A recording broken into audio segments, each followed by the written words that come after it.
Bonjour, vous m'entendez? Je suis Slima Benis, je suis senior programme spécialiste à la Banque européenne pour la reconstruction et le développement et je serai la panéliste, plutôt la modératrice de ce panel qui adressera le secteur essentiel du transport et de la logistique dans le contexte africain. Je vais mettre un peu de contexte avant d'introduire les panélistes. On est dans un continent qui est marqué par une croissance démographique rapide de 2,5 par an.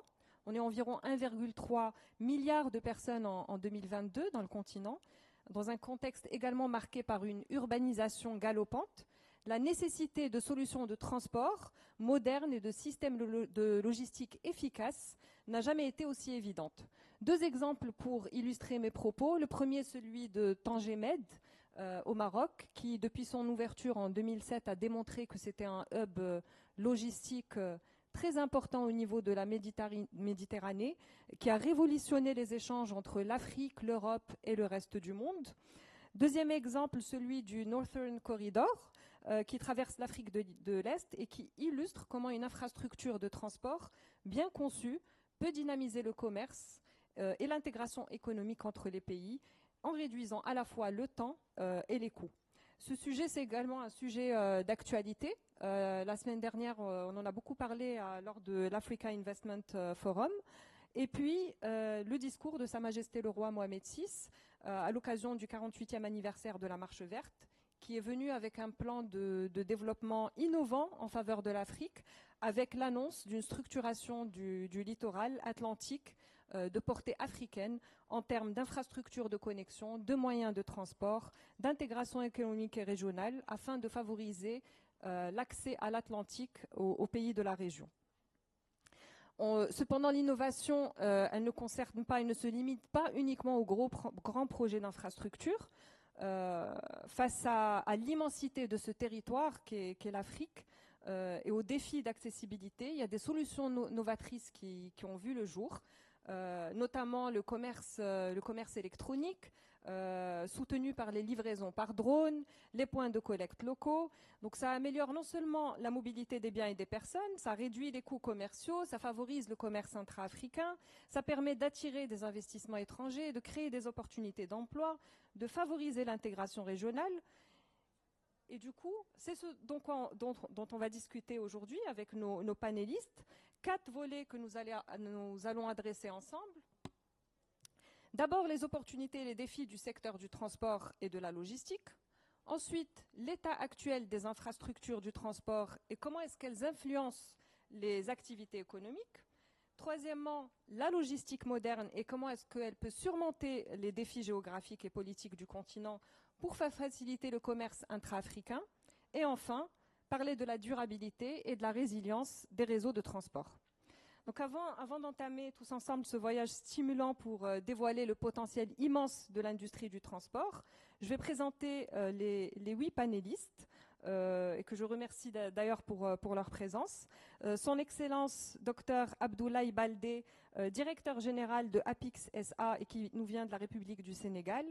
Madame Yacine Fall, senior consultante et qui est ex-managing director de African Development Bank. Monsieur Marc Tessier-Dorfeuille, directeur général de Coms Public. Monsieur Ekenem Issishai, CEO de ACOE Associates. Monsieur Karim Hillel, président de Concord International Investments. Monsieur Étienne Giraud, président du Conseil français des investisseurs en Afrique. Et enfin, monsieur Mohamed Hamidouche, CEO de Interafrica. Rapidement, comment est-ce que la session va s'organiser? Nous avons 1h30 de panel pour discuter de ce sujet. 1 heure de discussion avec nos éminents panélistes. À 17h30 précise, nous allons avoir la visite de son Excellence Monsieur le Ministre des Affaires étrangères et du Commerce de la République de Hongrie, qui va venir nous donner 15 minutes de keynote speech. Et puis par la suite, on entamera une séance de Q&A avec le public. Sans plus tarder, on démarre avec les opportunités et les défis dans le transport et la logistique en Afrique. Je démarre avec vous, Votre Excellence Dr Abdoulaye Baldé. Vous êtes à la tête de Apix SA, qui est l'agence gouvernementale sénégalaise chargée de promouvoir les investissements et faciliter la mise en œuvre des grands projets d'infrastructure au Sénégal, Quels sont aujourd'hui les projets qui sont en cours au Sénégal pour améliorer les infrastructures de transport et surtout quels sont les défis que vous rencontrez? Voilà, merci beaucoup Madame Bénice. Je voudrais d'abord saluer l'ensemble de nos co-panélistes. Je retrouve avec plaisir beaucoup d'amis et de personnalités que j'ai rencontrées ailleurs. Donc c'est un sujet important qui nous interpelle. C'est vrai que le Sénégal, notre agence s'occupe des grands travaux. Donc les infrastructures sont aujourd'hui au cœur de la nouvelle politique qui est définie par le président Macky Sall depuis 2012, mais qui est en fait une continuation de ce qui était en train d'être fait par le président Ouad, qui avait démarré un vaste programme de développement des infrastructures, que ce soit les infrastructures routières, les infrastructures aéroportuaires, mais aussi dans le domaine des chemins de fer et portuaires. Donc actuellement, les projets majeurs qui sont en cours au Sénégal et qui peut-être impactent le niveau national, mais qui ont aussi des répercussions sur la sous-région.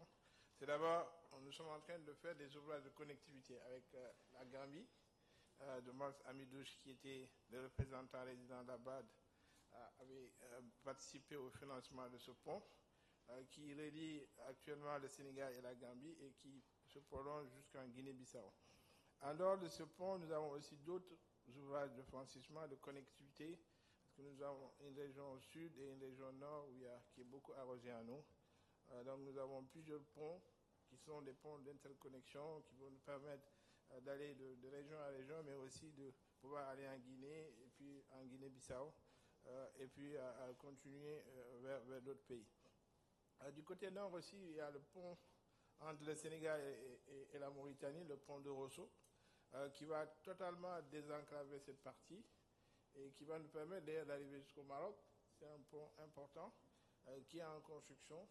Sur le réseau routier national qui est déjà riche de 16 500 km de route boutimée, nous sommes en train de développer des autoroutes. Donc il y a l'autoroute qui va déjà de Dakar jusqu'à Mbour, qui est en train d'être continuée jusqu'à Kaolack, au centre du pays. Mais aussi nous avons l'autoroute qui va aller de Dakar jusqu'à Saint-Louis et donc qui pourra peut-être être connecté un peu avec la Mauritanie, ce qui nous permettrait, et puis peut-être plus tard vers le Maroc, ce qui pourrait désenclaver totalement cette partie-là. Et en dehors de ça, dans beaucoup de régions, nous sommes en train de construire des routes, que ce soit dans le nord, que ce soit dans le sud, que ce soit dans le centre. En matière maintenant d'infrastructure ferroviaire aussi, c'était un autre point qui était important. Notre réseau ferroviaire était totalement inexploitable parce que les rails souvent ont été démontés. Et donc depuis quelque temps, nous avons un vaste programme de réhabilitation du réseau ferroviaire. Nous l'avons démarré avec des agences qui sont créées et qui s'occupent spécifiquement des réseaux ferroviaires. Actuellement, nous sommes en train de réhabiliter le réseau ferroviaire qui va de Dakar jusqu'à Bamako, d'abord jusqu'à Tambacounda, et plus tard, nous allons, dans le cadre d'un projet sous-régional, aller jusqu'à Bamako pour nous permettre. Vous savez que le Mali utilise beaucoup le port de Dakar pour ses marchandises, et donc il était important d'avoir cette liaison ferroviaire qui allait désenclaver cette partie. Nous avons aussi au niveau interne un vaste programme de réhabilitation et de construction d'un réseau ferroviaire situé à l'intérieur de Dakar, mais aussi des villes, des régions qui sont tout autour de Dakar. Nous avons déjà conçu le train express régional, qui est peut-être une des infrastructures majeures du plan Sénégal émergent, qui est d'ailleurs un projet PIDA de l'ABAD, donc qui a nécessité plus de 780 milliards de francs CFA d'investissement, donc qui est parti de Dakar jusqu'à Diamniadio, qui est une nouvelle ville en construction, où il y a beaucoup d'infrastructures. Il y a la Cité des Nations Unies, il y a les stades, il y a le centre de conférence internationale de Diouf, il y a le marché d'intérêt national et l'expert ministériel, parce que nous avons décidé aussi de délocaliser ces infrastructures vers la nouvelle ville de manière à faciliter. Donc le train express régional aujourd'hui dessert Dakar jusqu'à Diamniadio. Nous sommes en train de le prolonger jusqu'à l'aéroport et plus tard aller vers Saly et puis Thiès et puis aller vers d'autres secteurs. Donc dans le domaine des infrastructures ferroviaires et les infrastructures routières, beaucoup de projets sont en train d'être faits et nous pensons que le programme national de développement des routes combiné à celui qui est le programme sous-régional dans le cadre de l'UOMA, dans le cadre de la CEDEAO, et puis les grands projets comme le programme autoroutier qui va d'Abidjan jusqu'à Lagos, tous ces projets permettront, sur le plan des infrastructures routières, quand même d'avoir une vie assez importante, un programme assez important, ou des infrastructures assez importantes. Docteur Abdoulaye, je comprends beaucoup dans ce que vous dites, c'est que ça va vraiment permettre de désenclaver, d'améliorer l'accessibilité. Si vous pouvez juste nous dire les défis aujourd'hui que vous rencontrez, qu'est-ce qui est vraiment challenging aujourd'hui pour mettre en œuvre ces projets? Les défis, c'est des défis qui se posent à tout le monde. C'est d'abord le financement. Je pense que c'est important. Les États ont souvent privilégié le financement public pour développer ces infrastructures. Nous avons constaté que c'était un frein, parce que d'abord, de par les règles qui sont imposées par les institutions financières internationales, il ne fallait pas dépasser un certain taux d'endettement par rapport au PIB de chaque pays. Et donc, au Sénégal, nous avons ces défis, nous sommes en train de les relever en pratiquant ce qu'on appelle les partenariats publics-privés. Donc, nous avons financé l'autoroute dont j'ai parlé tout à l'heure qui va de Dakar à Saint-Louis par les PPP. Nous avons aussi financé une autoroute qui va de Dakar jusqu'à Diamniadio, à Ibélé, à l'aéroport par PPP. Nous sommes en train de développer d'autres infrastructures dans le domaine portuaire, parce que ça aussi c'est important, la connectivité entre les ports. Je pense que Tangemed est un exemple. Là aussi, nous avons bien entendu reproduit le même système en partenariat public-privé. Nous sommes en train de construire un port, un des plus modernes peut-être d'Afrique, avec Dubai Port Road, qui sera un projet totalement privé et qui va être développé par Dubai Port Road. À côté de celui qui a été financé sur PPP, qui a un port en eau profonde aussi, qui est le port minéralier de Barnier. Maintenant, les défis globaux qui se posent au développement des infrastructures, ce sont les défis qui se dressent peut-être pour le développement de l'Afrique. Il faut d'abord la paix. Il faut vivre dans un environnement de paix. C'est vrai que le Sénégal, nous avons la chance de vivre dans un îlot de paix, dans un environnement plus ou moins de conflit. Nous avons à l'est, à l'ouest de notre pays, des pays qui sont passables. Donc nous pouvons faire nos infrastructures, affronter nos défis de toutes sortes, mais il est important que le facteur le plus important que ce soit la paix et la stabilité des États. Je pense que ça c'est un facteur important sur lequel peut-être il faut... Merci beaucoup, docteur Abdoulaye. Donc, je note que des défis de financement et de paix et de stabilité politique dans la région. Vous avez parlé de financement et d'investissement. Justement, on a avec nous M. Étienne Giros, qui est président du Conseil français des investisseurs en Afrique et qui a une vision unique des investissements français sur le continent. Et justement, on aimerait bien vous entendre parler, vous entendre à ce sujet-là, sur les opportunités auxquelles sont confrontées les entreprises françaises, mais surtout les défis face à ce secteur du transport et de la logistique. Merci beaucoup et bonjour à tous. Je suis donc le représentant du CIAN, qui est le secteur privé français investi en Afrique. À peu près 80% des entreprises françaises qui travaillent en Afrique sont membres du CIAN. Et j'occupe la même fonction au niveau européen, ce qui me donne une vision quand même comparative.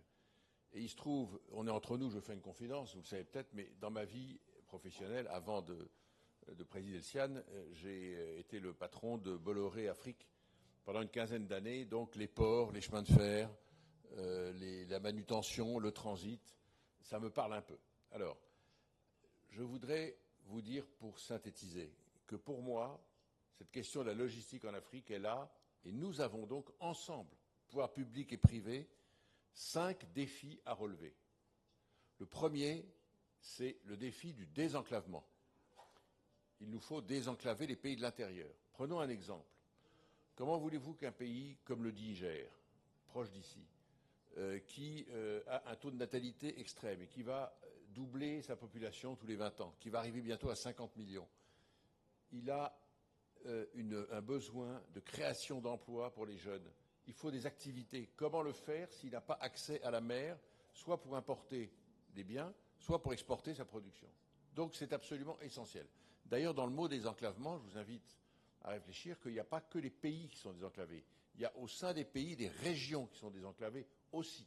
On va prendre l'exemple de la RDC. Je pense qu'il y a des régions désenclavées au sein de la RDC aussi. Donc c'est un problème quelquefois domestique. Premier défi. Deuxième défi, c'est celui des infrastructures. Il ne peut pas y avoir de logistique s'il n'y a pas d'infrastructure. Et là, je vais aussi prendre des exemples pour illustrer. Je pense qu'en Afrique, on a fait des progrès immenses depuis 20 ans dans deux secteurs essentiels dans la logistique, c'est les ports. Monsieur le ministre en parlait, et je suis bien placé pour dire que les ports ont énormément gagné en productivité. Vous savez qu'avant, on ne pouvait pas accueillir un navire de plus de 12 000 boîtes dans les ports africains. Maintenant, c'est 20 000 à 25 000 boîtes.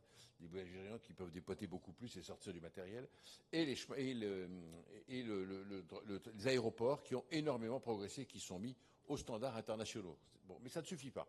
Il y a le sujet des routes. Quand vous devez travailler avec la saison des pluies et que pendant 4 ou 5 mois, les camions ne peuvent pas passer, mais vous ne pouvez pas faire de développement, vous ne pouvez pas faire de création de jobs. Et donc c'est absolument essentiel de traiter la question des routes. Pareil pour la question des ponts. Et il y a un autre sujet aussi qui est peut-être sera jugé anecdotique, mais qui est très important, c'est celui des embouteillages. Beaucoup de grandes mégapoles en Afrique maintenant sont complètement congestionnées. On ne va pas citer de nom, mais j'en ai au moins 5 ou 6 en tête, où on met 2 heures à traverser la ville. C'est évidemment un frein à l'activité économique. Troisième défi, le coût élevé de la logistique. La logistique est encore trop chère en Afrique. C'est trop cher de dédouaner un conteneur, c'est trop cher de livrer une marchandise à son destinataire, et c'est aussi trop cher d'exporter les biens que peut produire l'Afrique. Et vous savez que dans le transport africain, la logistique dans son ensemble, y compris les droits de douane, ça peut représenter jusqu'à 70 à 80% du prix du bien que vous avez dans les mains. Donc là aussi, si on veut aller dans la lutte contre la pauvreté et le développement, il faut opérer pour réduire les coûts. Je vais y revenir après, je pense que c'est la concurrence qui peut y parvenir. Quatrième défi, c'est les procédures, la bureaucratie. Les procédures sont beaucoup trop longues, lentes et bureaucratiques. Nous dépensons beaucoup trop d'argent, nous autres entreprises, à traiter ces procédures, faire du papier. Alors, petite anecdote, tout le monde a traversé les frontières par la route en Afrique. Vous voyez bien qu'il y a des fonctionnaires avec des classeurs et des cahiers, des registres de 150 pages qui recopient des noms et des renseignements probablement inutiles. On peut passer tout ça. Les documents demandés par la douane et tout sont extraordinairement lourds. Donc la réponse à ça, évidemment, c'est la digitalisation. Et puis, le dernier défi qu'il ne faut pas oublier, et celui-là il est nouveau, c'est la réduction de l'émission de CO2. Les transports, la logistique doit prendre à bras le corps ce sujet. Est-ce que je peux faire mon travail de logistique en répandant et en diffusant moins de CO2? Voilà les défis que je vois. Alors maintenant, je pense qu'il y a 3 choses à faire pour pour répondre à ces défis. Le premier, c'est limiter les freins à l'activité. Il faut absolument que la logistique ne soit pas un frein à l'activité, mais un moteur. Je suis absolument frappé, et vous aussi, je ne sais pas ici combien de personnes utilisent les grands Américains que sont Amazon ou Français, Cdiscount, etc. Mais c'est absolument incroyable de voir qu'on peut commander à 20 heures un objet et on l'a le lendemain matin à 9 heures, même si c'est le dimanche. Est-ce que vous vous rendez compte de l'exploit logistique que ça représente? On en est loin ici. Je ne demande pas d'arriver là. Mais on voit bien que c'est quand même un frein qui est sauté et franchi. Deuxième chose, il faut vivifier la concurrence. Ça va peut-être vous faire sourire que quelqu'un du secteur privé dise qu'il faut vivifier la concurrence. Non. Je pense que c'est grâce à la concurrence qu'on arrivera à baisser les prix. Et c'est grâce à la concurrence qu'on améliorera la qualité. Et puis, le dernier point, c'est qu'il faut élargir les marchés. On est en train de parler ici d'investissements lourds, les ponts, les routes, des ports, du chemin de fer, etc. tout ceci ne peut pas être supporté par des marchés relativement petits. Or, en Afrique, si vous regardez une carte, il y a 30 ou 40 pays qui sont de petite taille au niveau marché économique. Et donc, vous ne pouvez pas amortir l'investissement. Comment voulez-vous amortir un investissement de 200 millions d'euros, par exemple, dans un marché où il y a 8 millions d'habitants? Donc, vous pouvez l'amortir si cet investissement va servir à plusieurs pays. Et donc, oui pour la zone de libre-échange africaine ou pour la ZLECAf, et oui aussi pour les zones spéciales. Comme je ne veux pas être trop long, j'ai été didactique, je m'arrête là, mais il y a du pain sur la planche. Merci beaucoup, Monsieur Giros. Merci, merci. Je note beaucoup de points dans ce que vous avez dit. Nécessité de désenclaver entre les pays et surtout au sein des pays, entre les régions, de mettre en place des infrastructures, des routes, des ponts, décongestionner les métropoles. Vous avez parlé aussi de la nécessité de réduire les coûts de logistique et pourquoi pas apporter de l'innovation et de la modernité. Vous avez parlé de la logistique moderne.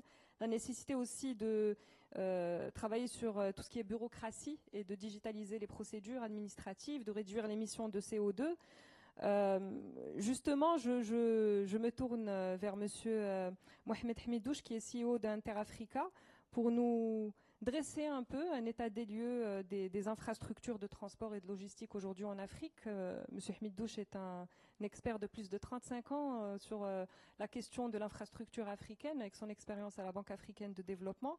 Comment est-ce que justement vous décrivez aujourd'hui l'état actuel des infrastructures de transport et surtout leur impact sur les activités économiques et comment est-ce qu'on peut améliorer là cet impact-là aujourd'hui?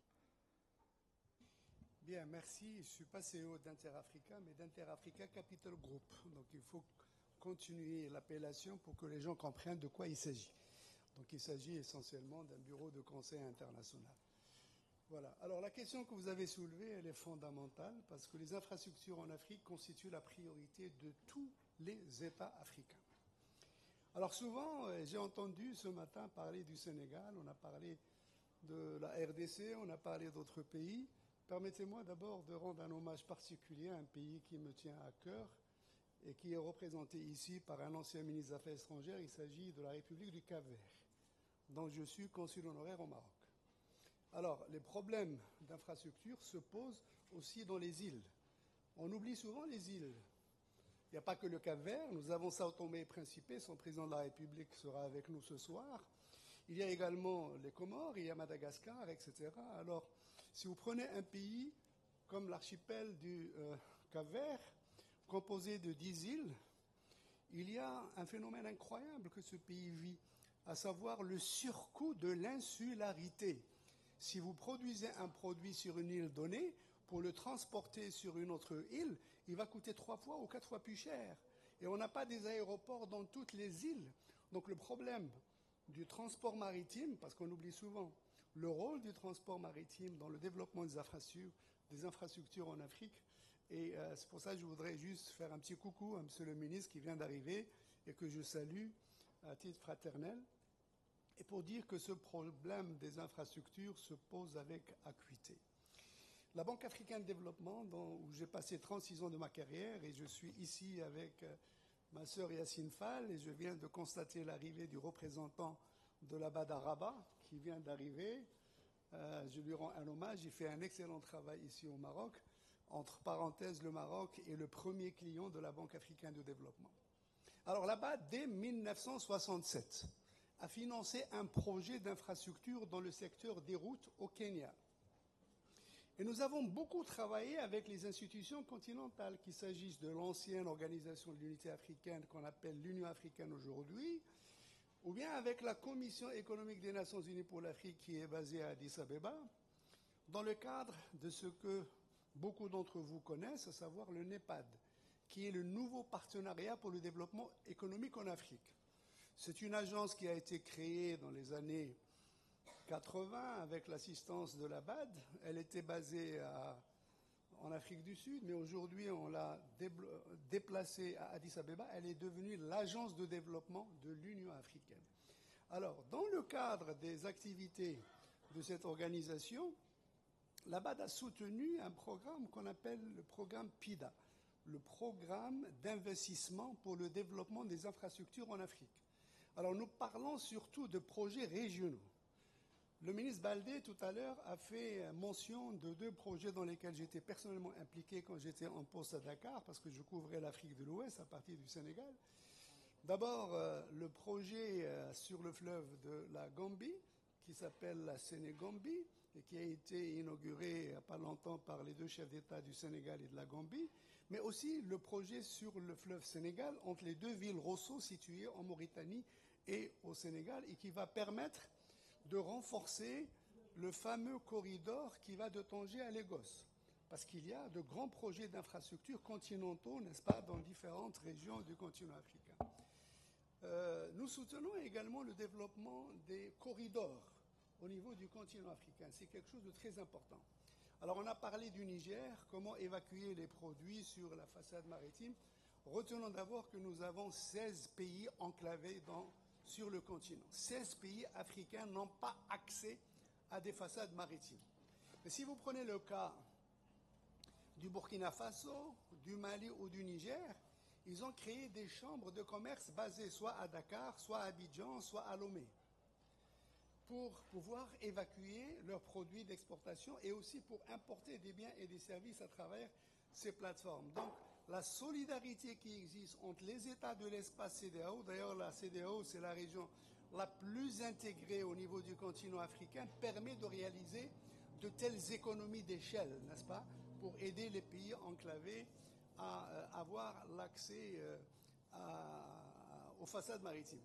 Maintenant, j'ai un problème personnellement parce que quand je constate tous les investissements d'infrastructures qui sont en train de se faire, notamment en Afrique de l'Ouest, il va y avoir une grande compétition entre les ports de Dakar, d'Abidjan, de Lomé, n'est-ce pas, qui est un port en eau profonde, etc. Il y a Douala et puis on va à Matadi en RDC et on continue jusqu'en Angola et en Afrique du Sud, etc. Et là, je crois que la rentabilité des investissements lourds qui sont réalisés va avoir un coût. Parce que si vous faites autant d'investissements lourds dans des pays qui sont proches, ça va poser un problème. Deuxièmement, il y a certains ports où il n'y a pas d'eau en eau profonde. Donc vous ne pouvez pas recevoir de grands bâtiments. Et je vais terminer, on va peut-être revenir peut-être après, pour faire référence au dernier message que Sa Majesté a fait à l'endroit donc du continent, pour parler de la façade atlantique. Nous avons le port de Dakhla qui va être un port orienté vers le continent africain. Déjà, il y a un accord de coopération avec le port de Mindelo au Cap-Vert, n'est-ce pas, pour permettre aussi d'aider à désenclaver un peu ce pays. Et l'absence de compagnies maritimes africaines est un véritable enjeu. Aujourd'hui, nous dépendons de compagnies maritimes internationales qui, elles, voient leurs intérêts, elles ont des lignes tracées, n'est-ce pas? Mais parfois, elles ne passent pas par certains ports africains. Alors, je vous donne un exemple. Si vous voulez exporter vers Sao Tomé, Principe du Maroc, n'est-ce pas? Vous êtes obligé d'aller au port de Tangemed pour aller avec votre conteneur à Algeciras. Et de là-bas, on va faire un transbordement sur les îles Canaries, après un autre transbordement, je ne sais pas où, n'est-ce pas? Et donc ça rallonge les délais, ça augmente les coûts et ça pose des problèmes terribles, n'est-ce pas, qui se posent à ce niveau-là. Donc on ne peut pas parler aussi des infrastructures sans parler du chemin de fer, sans parler aussi de l'aviation. Aujourd'hui, Royal Maroc dessert à peu près une quarantaine de pays, mais malheureusement, j'ai entendu la présidente de la République de la Tanzanie, elle était à Marrakech dans le cadre donc de l'AIF, l'African Investment Forum de là-bas, dire que pour aller à Dakar, elle passe par CDG, donc elle quitte Dar es Salaam pour monter à Paris et descendre à Dakar. Donc beaucoup de gens qui viennent au Maroc, par exemple de Douala, pour aller à Abidjan, ils viennent jusqu'à Casablanca et ici ils passent une journée pour repartir sur Abidjan.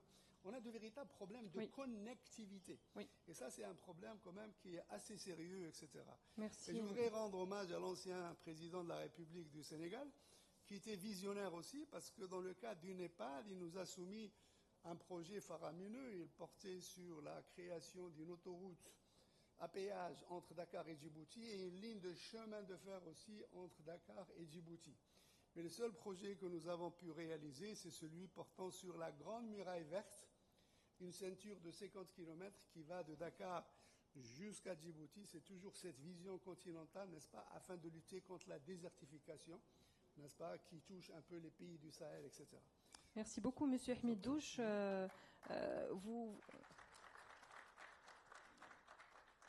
Vous parlez également de désenclavement, comme les panélistes qui vous ont précédé, et de la nécessité d'avoir des projets de corridors.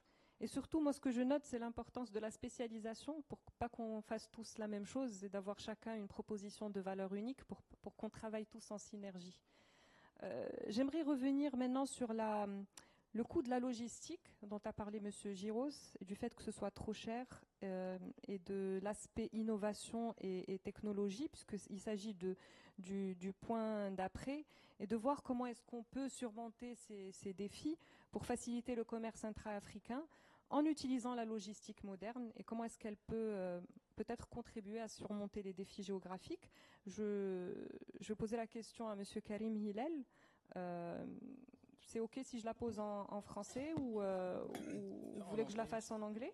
Je parle en anglais. D'accord. Je voulais juste... Monsieur Karim Hillel est président de Concord International Investment, donc c'est un grand investisseur et il couvre notamment la partie Venture Capital. Et il a cette perspective, en tout cas cette vision unique entre la convergence de la logistique, de la technologie et de l'investissement. Et dans le cadre de notre discussion sur la logistique et le commerce en Afrique, j'aimerais bien vous interroger sur comment est-ce que vous envisagez les innovations technologiques, en particulier celles des startups. Est-ce qu'elles peuvent jouer un rôle dans le dépassement des défis logistiques sur le continent? Et surtout, avec votre prisme d'investisseur, est-ce que vous pensez qu'elles peuvent attirer des investissements étrangers et renforcer du coup davantage la position de l'Afrique dans le paysage économique mondial? Merci. Thank you. Let me first remind everybody that I come from Egypt. Egypt is part of the Middle East. It's also an Arab country. But actually, before any of these, Egypt was, still is, part of Africa. It's important that we always remember that. To address the question in slightly different ways, yes, technology, venture capital, technological innovation, and so on is very important. It is gaining a lot of importance in the last decade. Africa is playing its part. We all know Africa is full of, it actually has an abundance of talent. The younger generation are very tech savvy. We already saw in 2021 5 unicorns coming out of Africa. Unicorn, that means startup that reached $1 billion in a fairly short time. In 2022, although we did not see any African unicorn, we actually saw record fundraising. Over $5 billion of investments went into African startups. So back to my illustrious panelist, yes, technology will play a big role in enhancing inter-African trade, for sure. Inter-African trade or intercontinental trade is about 15–16% of global African trade. Very, very low number. In Western Europe, in Asia, it's between 50 and 60%. Of course, there are many, many reasons for that. Most of them have already been demonstrated by my colleagues in terms of connectivity, infrastructure, landlocked countries and whatnot. Technology will play a part to facilitate this. It will have to overcome one key problem or challenge, which is the procedures, the paperwork needed. Because if we talk about electronic trade, for example, Amazon was mentioned as a very good example. 24 hours, your order is delivered to your doorstep. Is this actually physically possible in Africa? I think the answer is no. I mean, I am a user of Amazon. I live in Egypt. Anything that comes to me from abroad, from Amazon, UK, or wherever, will spend a good, depends how lucky I am, a week, 10 days, 2 weeks, in customs. paperwork, this, that, plus, of course, the duties. So we still have a long way to go to see proper impact of e-commerce, for example, within the inter-African. However, before I sort of dwell on that, I need to go back a little bit and pick up where my colleagues have said. I think when we talk about logistics, it was mentioned earlier, you cannot really talk about logistics without infrastructure. And we all know that Africa has massive need to develop more infrastructure. Now, I have a question. We always hear, every year actually, that Africa needs over $100 billion annually of investment to improve its infrastructure. Now, the question I will pose is, which I ask myself, I honestly do not know, nor do I see, where is this money coming from? You're talking $100 billion every year. Where is it coming from? I really don't know. Another question, which also troubles me a lot, we all talk about infrastructure, intercontinental trade, movement, seamless movement of goods and people. Again, we have a lot of issues. Some were mentioned already. Connectivity, airlines, not to mention the visa. Visa is a big, big issue. And I wonder, why can't we have a Pan-African visa? I mean, is this like wishful thinking? Europe have taken, what, 20, 30 years to come up with the Schengen? Do we have to wait that long to have a Pan-African visa? That needs to be coupled with, maybe I'm dreaming, but what about the Pan-African airline? To answer the question of connectivity, because I went through the same thing. I had to go from Cairo to Abidjan, and I had the choice. My travel agent told me you can go via Dubai, or you can go via Paris.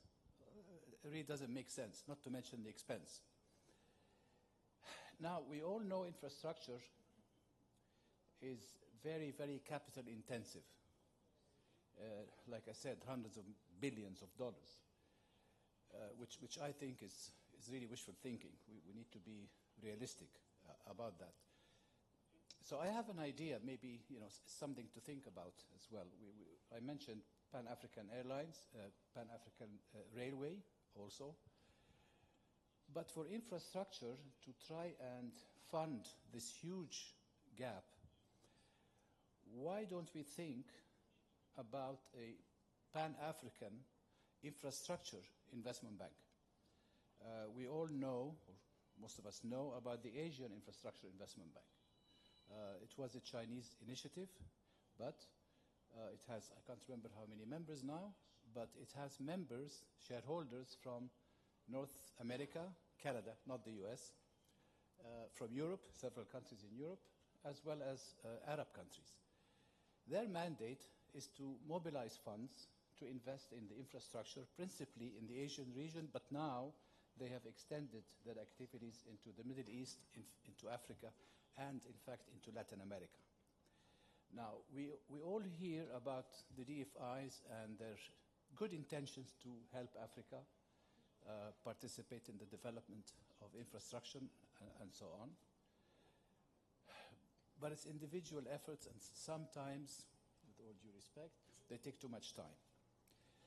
Now, if we have a Pan-African infrastructure bank along the lines of the Asian one, let's say it's capitalized at $5 billion. Most of the African countries could contribute to the equity as shareholders. The DFIs, who have always saying they want to help, they should also come in as shareholders. Other governments who are willing to help could come in as shareholders. That organization, heavily capitalized, can tap international market to get more funding, long-term funding, because infrastructure, as we all know, is long-term. It does not generate particularly high returns. It's a modest return at best.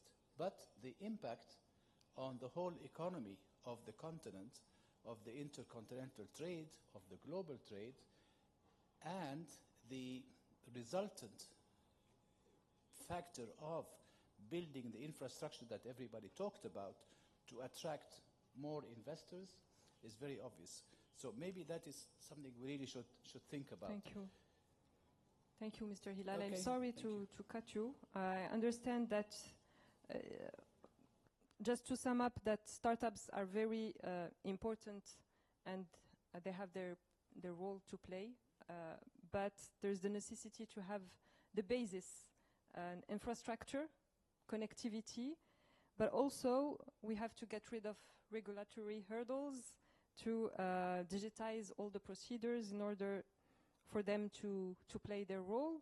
But most importantly, you talked about individual efforts and synergy and coordination. That was my question to the panelists after you, Monsieur Marc Tessier d'Orfeuille, qui justement ça tombe à pic parce que c'était justement la question que je voulais vous poser, Monsieur d'Orfeuille. Vous travaillez beaucoup dans les affaires publiques. Voilà, d'ailleurs votre boîte s'appelle Coms Public.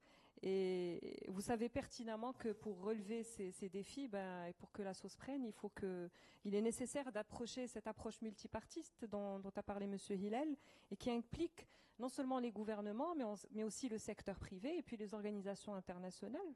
M. Hilal en a parlé. Et justement, moi j'ai l'impression que c'est vraiment là où le bas blesse dans le continent, c'est de faire en sorte que... Parce qu'il y a beaucoup de bonne volonté, chacun dans son coin, mais on n'arrive pas forcément à travailler ensemble, à faire qu'il y ait de la synergie, qu'il y ait de la coordination. Dites-nous, en fait, il y a tous les ingrédients, mais c'est quoi la recette? Qu'est-ce que vous proposez comme stratégie? Alors d'abord, je suis très très heureux d'être à nouveau au MedDays. La stratégie et la recette, elle est complexe, mais si on entend ce qui vient de se dire depuis tout à l'heure, il y a plusieurs points communs qui sont arrivés ensemble. C'est les lourdeurs administratives, partout. Et je peux vous dire que c'est aussi vrai en France, mon cher Étienne, que sur le continent. Ça, c'est un problème sur lequel les entreprises doivent aller voir et dialoguer avec les États pour simplifier, accélérer et trouver les solutions. Il y a eu des choses qui ont été faites sur le dédouanement, puisqu'on parlait là de la logistique et de la nécessité. De mémoire, au Ghana, il y a une dizaine d'années, on a confié à une boîte privée le dédouanement, on est passé d'un mois à 48 heures.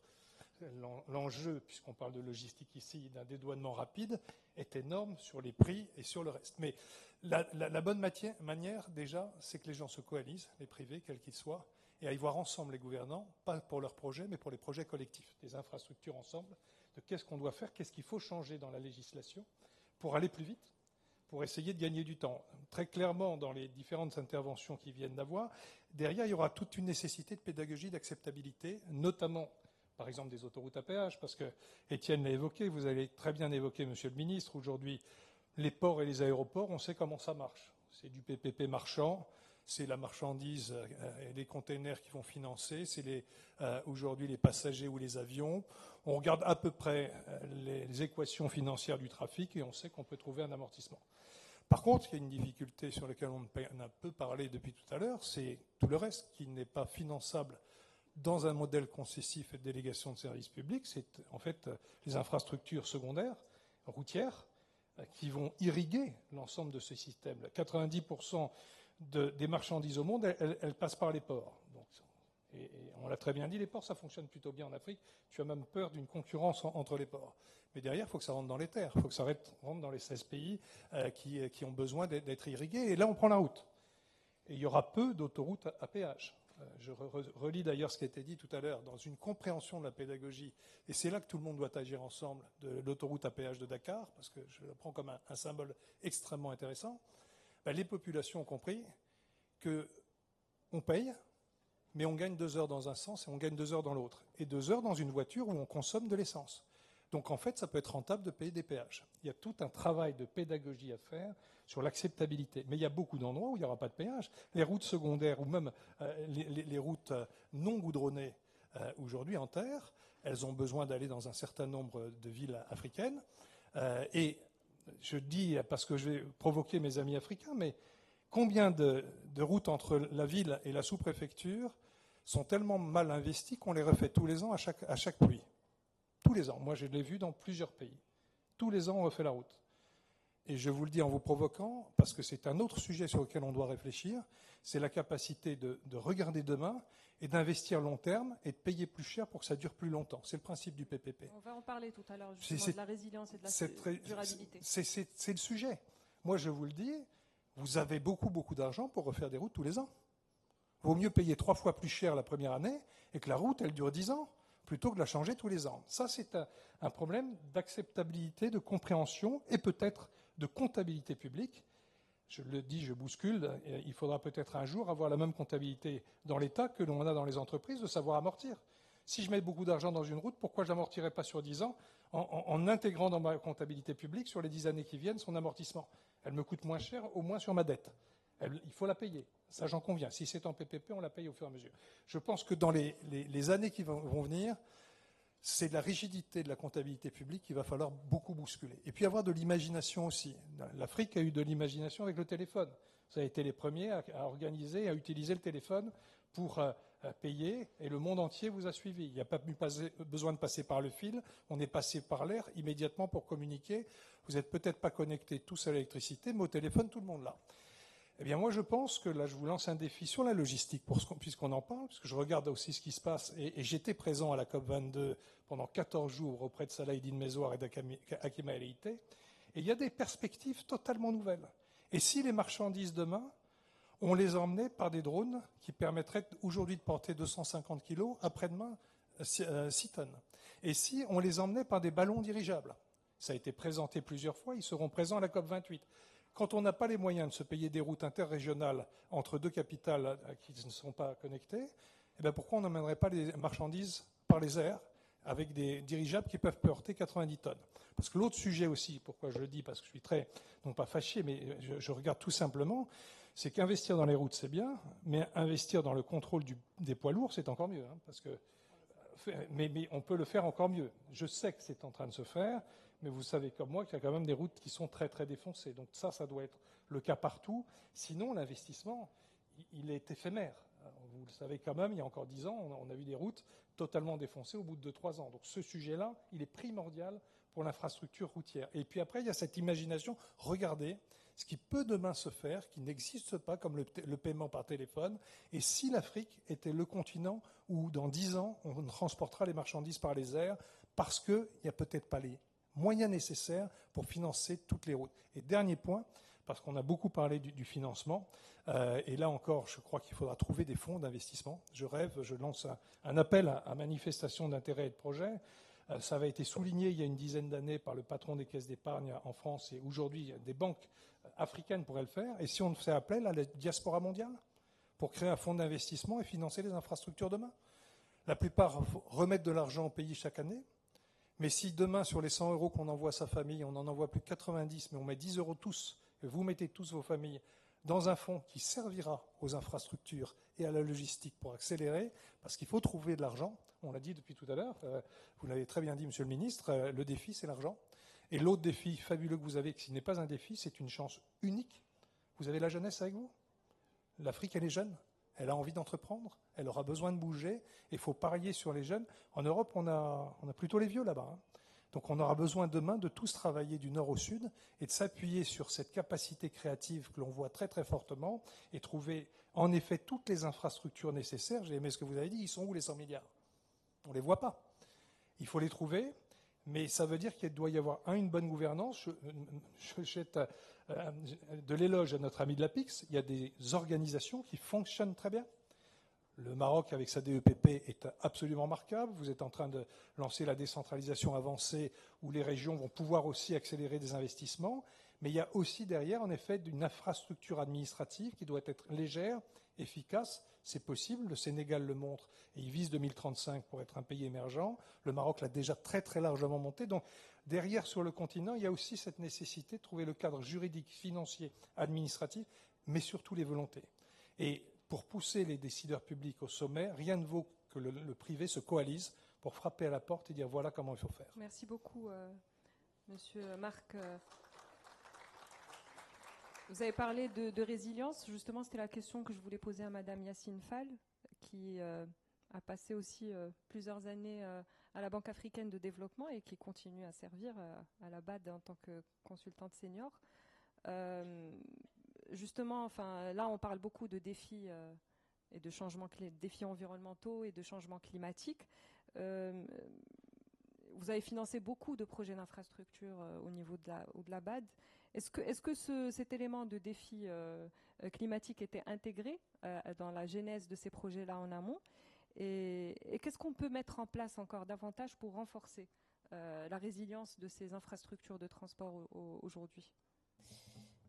Merci, et je remercie Medez. Je suis toujours ravie de revenir à Tanger pour discuter de ces questions. En fait, c'est la Banque africaine de développement, dans la communauté des institutions multilatérales, est à la tête de pont de la prise en compte justement du défi climatique et environnemental, puisque c'est l'institution qui, dans la proportion de ses financements, a pris le plus en compte la question de la transition environnementale, et y compris dans le cadre de son cœur de métier de financement des infrastructures. Et elle continue de le faire, d'être le porte-parole de cette intégration, en particulier en plaidant pour une meilleure prise en compte de l'adaptation au changement climatique dans le cadre de ces projets, en favorisant par exemple toutes les initiatives transversales qui amènent ensemble toutes les parties prenantes pour justement s'assurer que l'Afrique poursuit son développement. C'est vraiment, on le répétera jamais assez, sachant c'est que le continent qui contribue le moins au gaz à émissions d'effet de serre, tout en intégrant le mieux cette question de transition écologique. Et par exemple, une des dernières initiatives qui a été portée par la Banque africaine de développement, c'est l'Alliance pour Africa Green Infrastructure Alliance, qui vise justement à mobiliser toutes les parties prenantes pour intégrer directement, à la fois dans la mobilisation des financements. Je voudrais dire, les 100 milliards, ce n'est pas les besoins, les 100 milliards, c'est les engagements qui ont déjà été pris. On dit 100 milliards de besoins, non, c'est beaucoup plus les besoins. Par contre, les 100 milliards, c'est les engagements qui ont déjà été pris, qui ont été pris avant même que la question de l'adaptation et de la transition ait été faite, et qui donc en fait doivent en réalité, il y a une espèce de tour de passe-passe qui est en train de se faire, parce qu'on parle des 100 millions comme si c'était nouveau, alors que c'est des engagements qui étaient pris avant et qu'il faut maintenant qui renchérissent. Et quand on parle d'infrastructure, ce qui se passe aujourd'hui, c'est que lorsqu'on établit le coût d'une infrastructure, que ce soit routière, que ce soit aéroportuaire, etc., toutes ces questions-là, y compris dans le cadre de la conception des infrastructures, dans la réalisation, dans le maintien de la durabilité, dans les questions d'assurance, puisqu'on a vu qu'avec il faut tenir compte des accidents qui se passent. On a toute une série, un dispositif institutionnel à prendre pour que sur toute cette chaîne, l'adaptation et la transition puissent se faire. Et là, effectivement, le groupe de la Banque africaine de développement, à travers l'institution d'assurance contre les risques climatiques, les questions de recherche et développement. Je rappelle, on parle de créer encore de nouvelles institutions de financement des infrastructures. On est au Maroc, il ne faut pas oublier que le Maroc abrite Africa 50 et que le rôle d'Africa 50, c'est bien de financer, de mobiliser les financements pour les infrastructures, à la fois pour développer des projets bancables qui tiennent en compte les problématiques, dont les questions environnementales, et une autre Africa 50 Project Finance pour le financement des projets d'infrastructure. Et donc, en fait, le dispositif, il existe. Les pays dont on a parlé tout à l'heure, y compris l'Égypte, sont des pays fondateurs actionnaires de ces institutions. Donc la question surtout, c'est aujourd'hui de pouvoir établir cet écosystème avec les financements privés, avec la mobilisation des ressources domestiques. Et quand on dit domestique, c'est pas seulement au niveau des pays, mais au niveau des régions et des parties prenantes, pour que tous ces éléments-là soient pris en compte et que les engagements qui ont été pris, qui aujourd'hui indiquent les besoins liés à la transition énergétique et à la transition du développement durable, reviennent quand même à la réalité qui est le fait qu'on ne peut pas avoir le même pot qui a été établi pour financer ces infrastructures-là bien avant la question du développement durable, de la transition durable soit là, avec des mêmes montants. Donc il faut des nouveaux acteurs, il faut des nouvelles contributions, il faut effectivement beaucoup plus de créativité dans le montage des structures financières pour relever ce défi. Merci beaucoup, Madame Yacine Fall. Donc, intégrer en amont la question de la durabilité et puis aussi améliorer la coordination et la synergie entre les acteurs. Monsieur Ekinem, si ça ne vous dérange pas, on va vous laisser la parole après le keynote speech de Monsieur le ministre qui vient de nous honorer de sa présence. Puis on aura le temps aussi de continuer le débat. Welcome, Mr. Minister, Mr. Peter Szijjártó, Minister of Foreign Affairs and Trade of Republic of Hungary. Before we invite you here to give your keynote speech, I would like just to recap briefly the engaging discussions we've had so far with our 8 panelists. We discussed the current state of transport infrastructure and its impact on economic activities across the continent, the African continent. We also tackled the innovative solutions coming from startups to address the logistical challenges in Africa. Also, we've examined strategies for overcoming obstacles in intra-African trade, the sustainability and resilience also of transport networking. We're going to talk later about maintenance with Mr. Ekinemi. And also we discussed about the opportunities and the challenges. We have here having transport and logistics in Africa, it enhances economic growth. Having also developing the infrastructure, enhance the regional integration. We have talked also about e-commerce growth and the opportunities to have it. It can attract foreign investments. But the challenges are here. We have customs and borders delays, regulatory hurdles, energy costs also, and maintenance costs. We're going to discuss this later, and also the environmental sustainability. So without further delay, let us all please extend a warm welcome to Minister Peter Szijjártó, the Minister of Foreign Affairs and Trade of the Republic of Hungary, who will enrich our understanding about this topic with his keynote. And we are considering, in fact, Hungary's role as a significant international partner here. Mr. Szijjártó, please.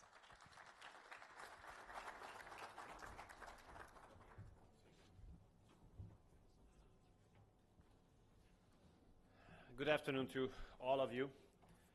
Thank you so much for the brief about the panel. Good afternoon, all of you, dear panelists. Well, actually, it's so obvious for all of us that the world has been facing so many and so serious dilemmas that we do have to find a response for, based on the fact that we are confronted with so many security-related challenges, And the international political discourse is now mainly characterized by judging, lecturing, criticizing each other, interfering into the domestic issues of each other. And if we are not able to bring international political discussion back to the basis of mutual respect, then we will end up where I hope no one would like to end up, which is returning to an age when the world used to be divided into blocks. And I'm myself coming from Hungary, from Central Europe, we do have a very bad historic experience about those times when the world was distributed into blocks, because in such case, the smaller ones, the ones who are not strong enough, and the ones who are in the middle are usually losers. And we have lost 40 years of our lives in Hungary because of being stuck between two blocks. And no one will give us back those 40 years. And such kind of long period of time in such a hostage increases the gap between the developed and the developing ones, let's put it this way, so big that it can be only overcome in a very long period of time, if it is possible at all. So we Hungarians, we do believe that the right answer for the current challenges of the world is connectivity, connections, and global cooperation. Connectivity instead of blocks. And when I say connectivity, I mean it in two ways, politically and physically as well. What does it mean politically for us, connectivity? It means that the channels of communication must be open. Because if you only talk to those with whom it's logical or with whom it's traditional to speak, then you will get nowhere. So therefore, respect-based global cooperation, leaving the attitude of colonialism behind, I think this is very, very important politically speaking. When it comes to physical, look, we Hungarians are a landlocked country in the heart of Europe, not a big one. Like our territory is like 1/5 of the territory of Morocco. But we have 7 neighbors. So we are really aware of the fact that if you are physically not interconnected, then it can kill your trade activities, it can kill the economic cooperation, and it can make the connection between communities very complicated. But we do understand on the other side that, in Central Europe we have I don't want to make a comparison with African history, but we have a very, let's say, challenging history as well there. And it was not logical that the countries neighboring each other would be in a good relationship. But once we found out that physical connections can bring success stories, everything became much easier. So therefore, as an experience, we can tell you that the more physical connections you do have, the better relationship you are able to build with those with whom you are interconnected. And we all know that infrastructural development is the first and absolutely necessary and critically important step towards economic development. And the economic development of Africa, believe me, is a core interest of Europe. Why? Because you have a rapidly increasing population, and in case we are not able to contribute to the economic development in Africa, we in Europe will not be able to cope up with the challenge of massive migration put on Europe. This is the reality. So investing into economic development, first step of which, investing into infrastructure in Africa on behalf of Europe is a true European interest. And we Hungarians, although we are not among the biggest and strongest ones in Europe, but let's put it this way, we are small enough to be flexible enough, we can contribute to that. First, on the water infrastructure. If I have to name an industry and a technology where Hungary can offer a world-class standard, then it's definitely the water management. So when it comes to purification of water, when it comes to dealing with wastewater, when it comes to even desalination, then we Hungarians are ready to offer our technologies here. I'd like to share with you very let's say proudly, that in many big cities of Ghana, the wastewater management technologies are being based on Hungarian technology and Hungarian operation. In Uganda, the biggest refugee camp, the water management of the biggest refugee camp is running on Hungarian technology, ensuring the safe water supply for 200,000 people on a daily basis. We Hungarians have altogether offered $800 million of Tide Aid credit programs to upgrade the water management systems in Africa. And we have a success story in Cape Verde. With the minister, we have launched this project together, where we contribute to the modernization of the wastewater systems. And in Rwanda and Kenya as well, the Hungarian technologies contribute to safe water supply. When it comes to road transportation, there's a huge project which is called Kasumeno-Venda. This project is to interconnect Zambia with the Democratic Republic of Congo. It includes a building bridge, and it includes 182 kilometers of high-speed road infrastructure, ensuring the access to the sea and ensuring the opportunity of transportation of goods and raw materials on the maritime route globally. Hungarian company is coordinating, and Hungarian company is leading the construction there. It's a project of $600 million, and we are responsible for the financial assets there as well. And last but not least, I'd like to tell you that we all know that the safety of energy supply is crucial. And I'm telling you as a representative of a country which does not have either gas fields, neither gas fields nor oil fields. We do have to import everything. And therefore, we know that since energy is not a matter of politics, because A, you cannot heat your houses, you cannot cool down your houses with political statements or press conferences, you do need the energy. And on the other hand, if you don't have a pipeline, you cannot deliver, because, I mean, the invention to deliver gas in a backpack has not been successful yet. So you need the infrastructure, you need the pipelines, you need the LNG ports.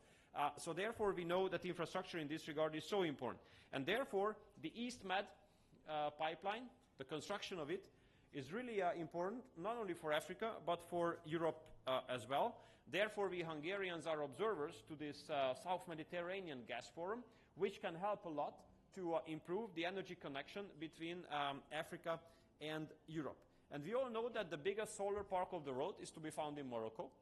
And we support such kind of investments in Africa, because we do support that Africa is to become a kind of power bank for African and European economic activities.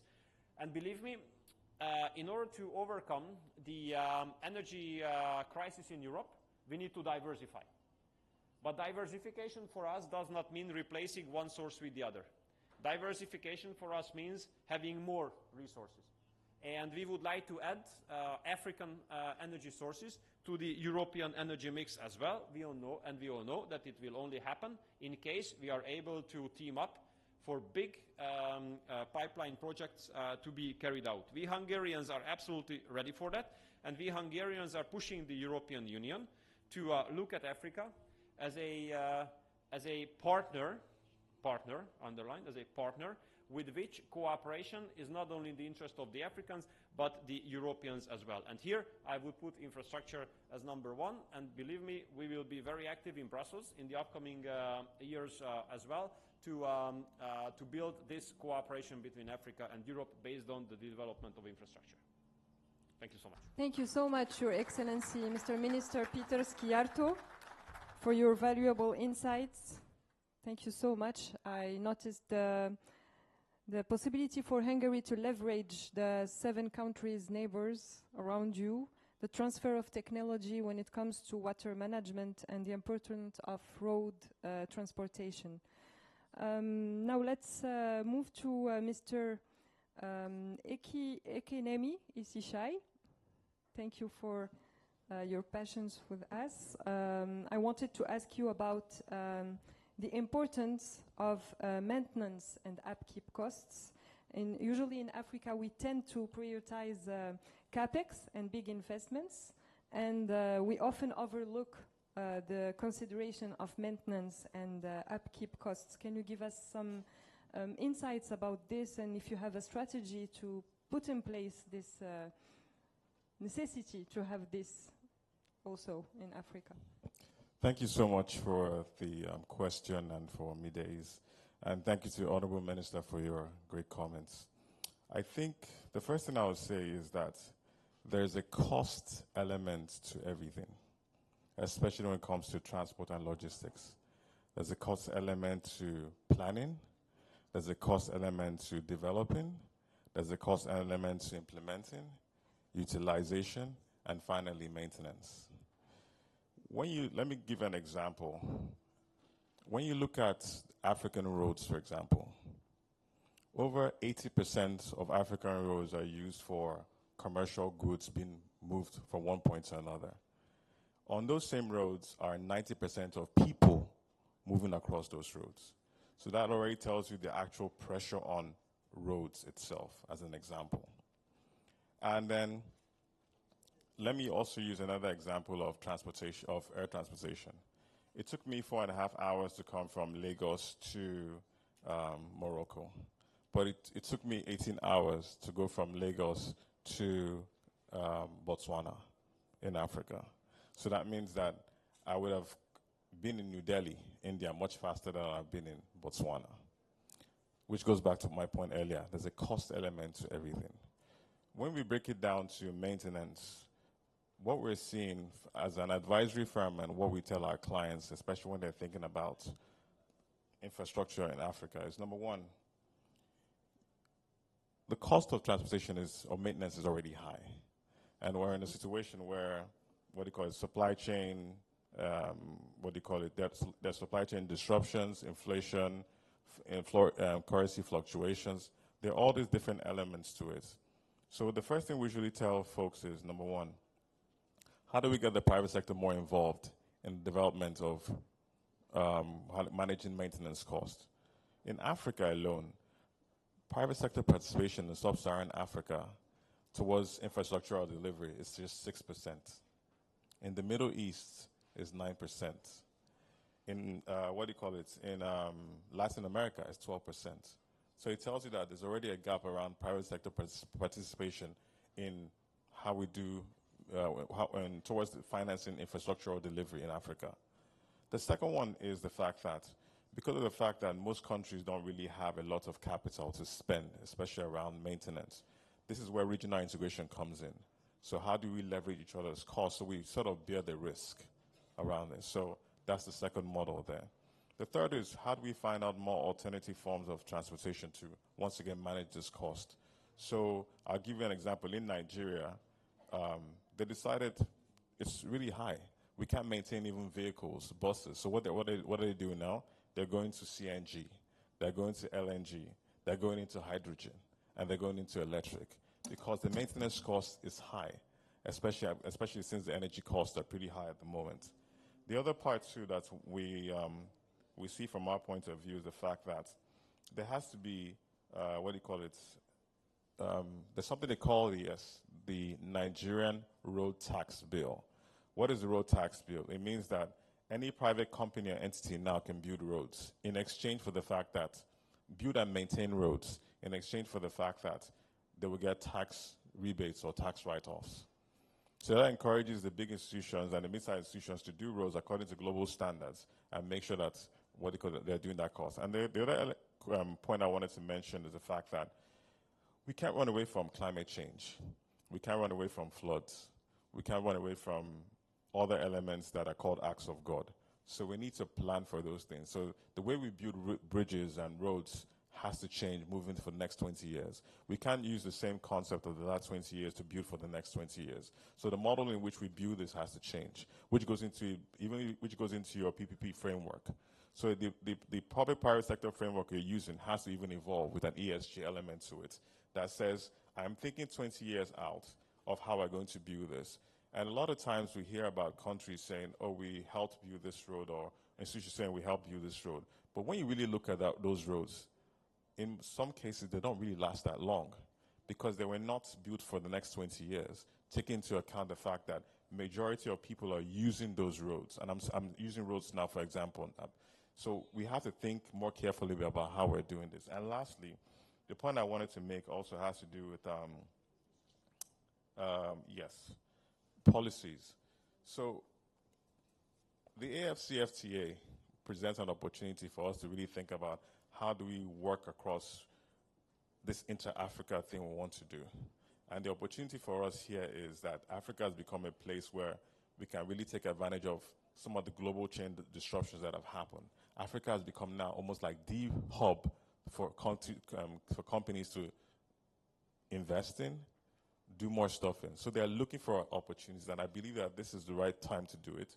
So for us, it presents every country in Africa, this presents an opportunity, especially across the regions, to really look at how can we sort of attract more countries to come in? How do we assure them that when it comes to your cost elements, we're the right place to do business in? Like Morocco, for example, I love coming. This is my 4th time in Morocco. I find it easy to travel into Morocco. I find it easy to move around in Morocco. So I don't worry about the transportation cost as much as I go to other places. So that's because they have provided that facility for me to do it, which shows that in the background, things are happening around maintenance because they understand that there's a cost element to this. If the roads are not maintained, if the train tracks are not maintained, if the air transportation is not maintained, none of us will be here. Thank you. Thank you, Mr. Ekinem. I will switch in French now.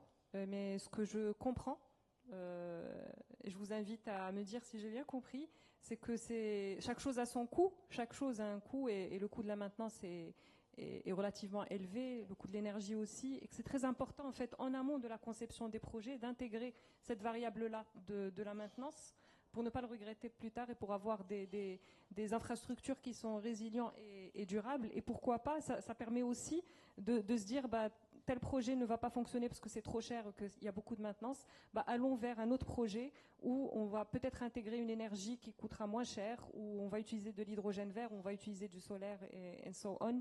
Mais ça, c'est très important de le faire en amont dans la conception des projets. Merci beaucoup. On va passer maintenant au quart d'heure de questions-réponses pour donner la possibilité à l'auditoire de poser ses questions et donner aussi la possibilité aux panélistes de dire des choses qu'ils auraient aimé dire et par faute de temps, ils n'ont pas pu. Merci beaucoup. Alors, est-ce que y a le monsieur devant qui veut poser une question, s'il vous plaît, mademoiselle?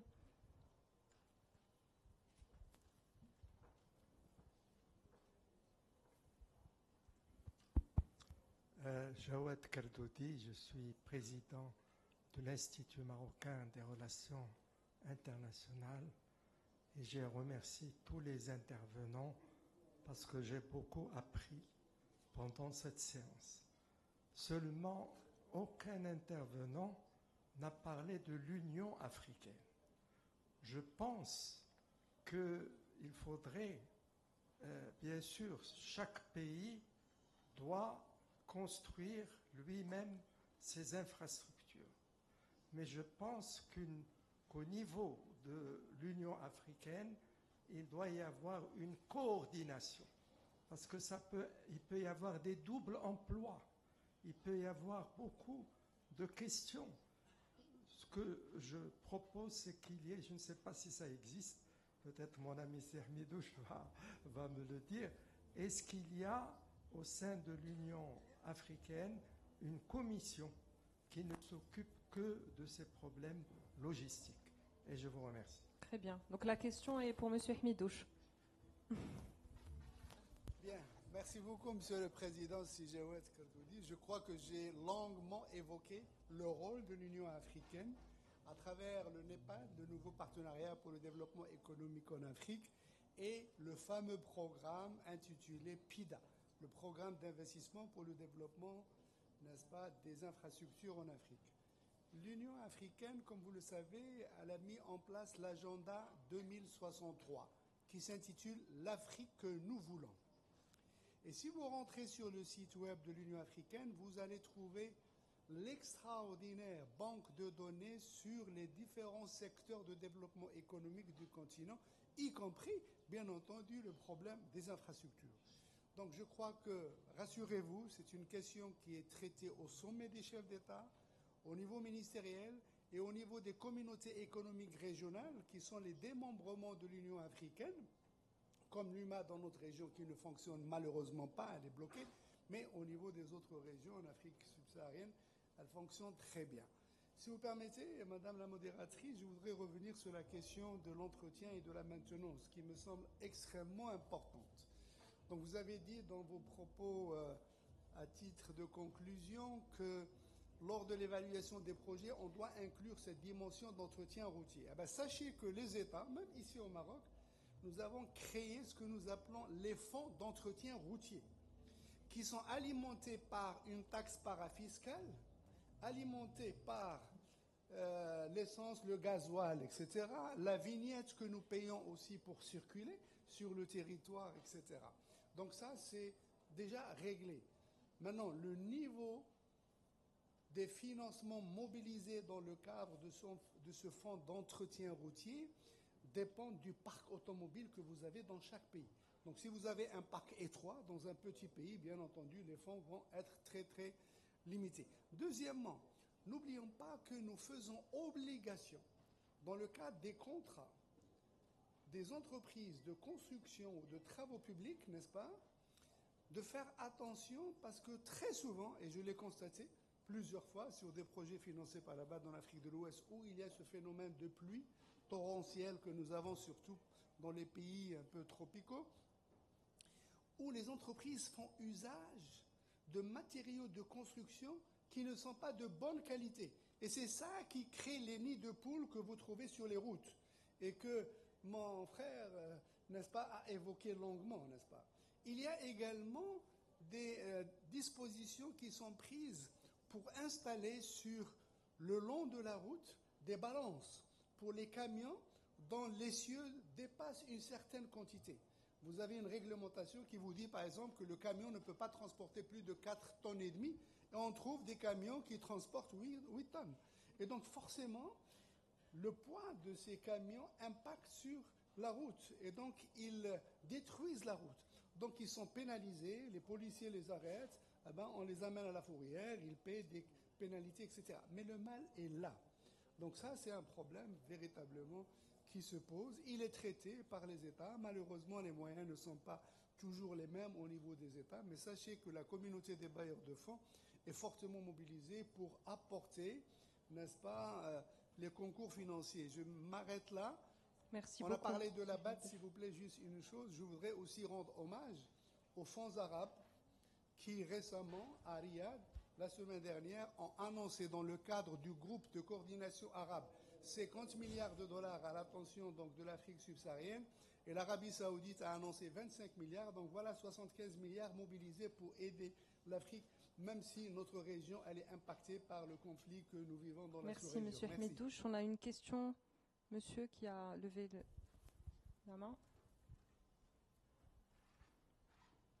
Si vous pouvez vous présenter, puis oui, merci Madame Dr Abdelhafid Oualalo, vice-président de l'Institut marocain des relations internationales l'IMRI, compagnie de notre président, une forte délégation de ce think tank marocain. Je voudrais poser une question à nos amis africains concernant l'investissement chinois. On parle beaucoup de la Chine et des investissements chinois pour tout ce qui est infrastructure.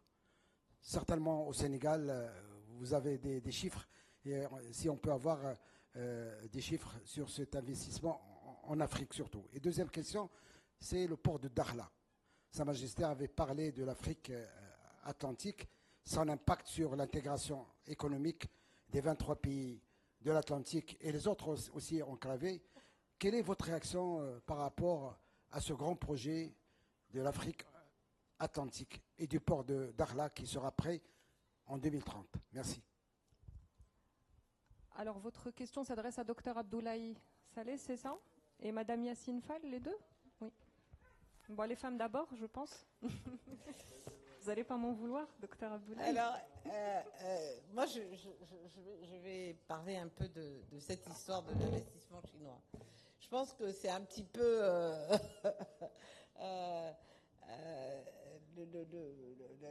la quadrature du cercle. la Chine est un pays qui fait partie de la communauté internationale.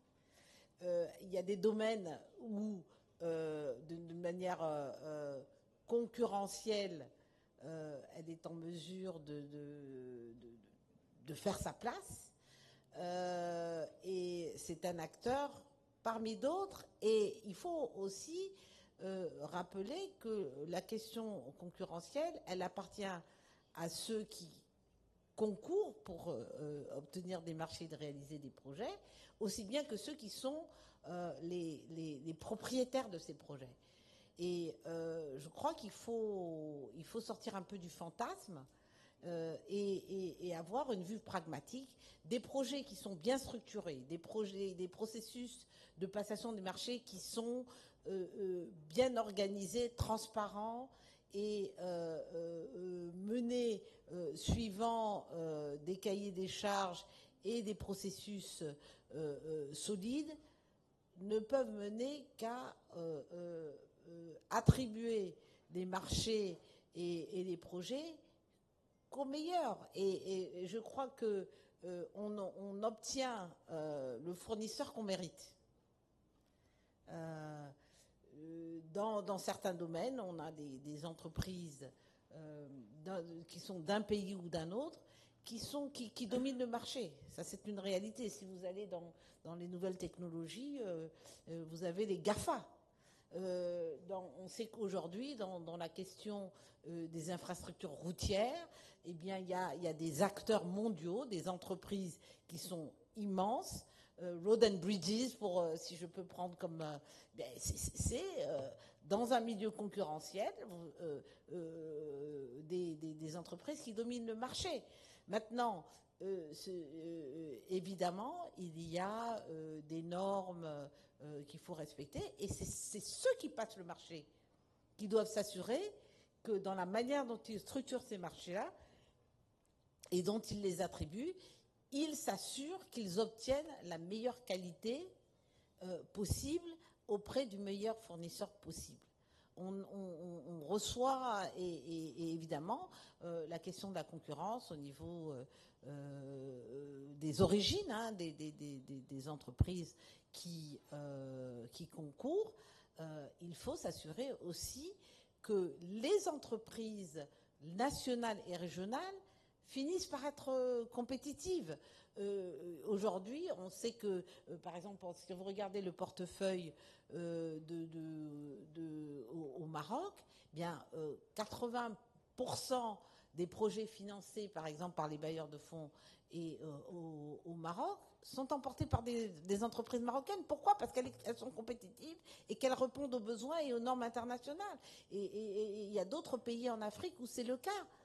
Maintenant, dans les pays où il y a de la marge d'amélioration, eh bien, plus les entreprises, les industries locales se développent, plus on arrivera à avoir des marchés réalisés par des acteurs qui connaissent le terrain, qui créent des emplois locaux et qui peuvent réaliser des infrastructures qui répondent aux normes et aux besoins régionaux ou nationaux.